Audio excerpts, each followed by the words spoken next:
que você espera nas ações de Xi Jinping na economia com repercussão para o Brasil e para o agro brasileiro? Tem que a China tem um desafio muito grande, principalmente esse ano, porque a base de comparação para o crescimento do PIB, ele pegou uma base muito alta, que foi o crescimento de 5% do ano passado. E há alguns problemas muito importantes que o Xi Jinping tem que resolver. Entre eles, a inflação, ele tem que causar inflação na economia chinesa, está sendo um desafio. A China vem com deflação já no PPI, que é a inflação ao produtor, no último indicador publicado pelo setor de estatística lá da China. E essa deflação, ela deve-se a uma grande capacidade industrial. A China não consegue reduzir essa capacidade industrial, aliado a uma crise de confiança da população que não está consumindo.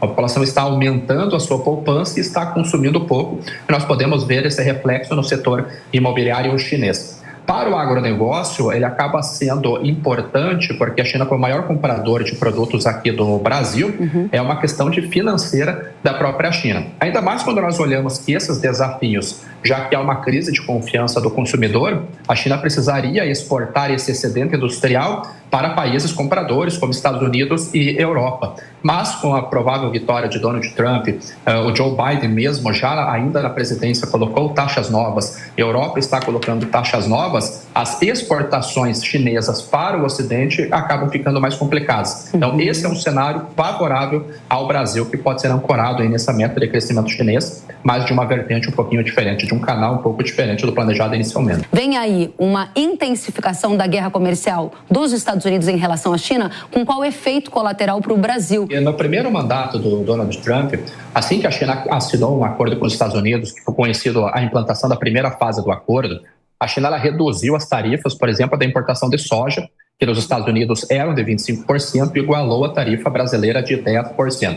Então, isso deveria fomentar as exportações norte-americanas. Isso não aconteceu porque o Donald Trump assumiu, acabou elevando tarifas e entrou em guerra com algumas empresas listadas na Bolsa norte-americana, e a China olhou para o Brasil e o Brasil acabou se beneficiando deste cenário.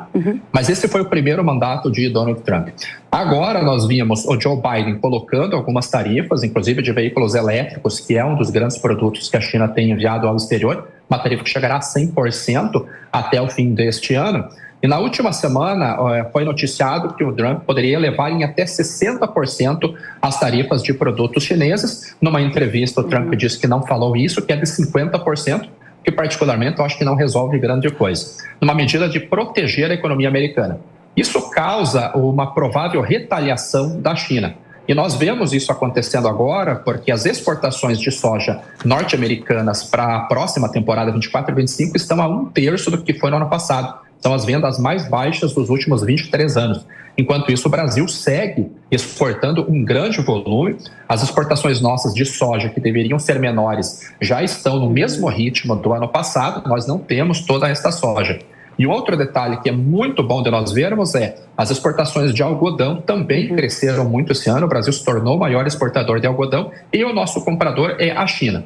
Então a China realmente tem olhado para o Brasil, ele tem usado os Estados Unidos como um fornecedor pontual, mas eu ainda teria algumas dúvidas para emplacar esse cenário, porque numa das entrevistas que o Trump deu na semana passada, ele disse que é amigo de Xi Jinping, então possivelmente ele possa se aproximar da economia chinesa, não implantar as tarifas como o mercado ventila essa possibilidade. Falou contra Taiwan, dizendo que Taiwan tem que pagar pela proteção norte-americana, então pode-se entender, será que não é uma carta branca para a China poder agir contra Taiwan? Então, existem essas dúvidas baseadas nas últimas falas de Donald Trump com relação à China e também com relação à Rússia. Qual é a mensagem principal que tem que ficar para a nossa audiência para a gente fechar esse raciocínio aqui?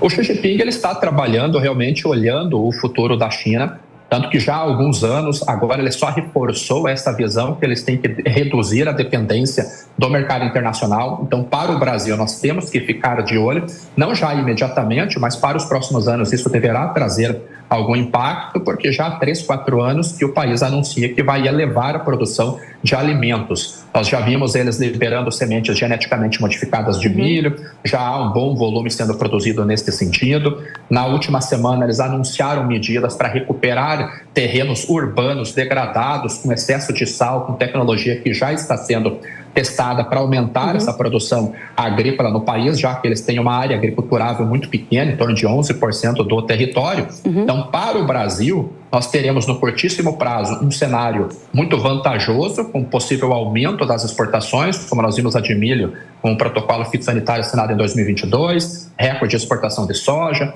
o algodão indo muito para lá, açúcar indo muito para lá, mas no médio prazo, talvez já em 2025, nós possamos ver algum reflexo em alguns produtos com essa elevação da produção agrícola da China.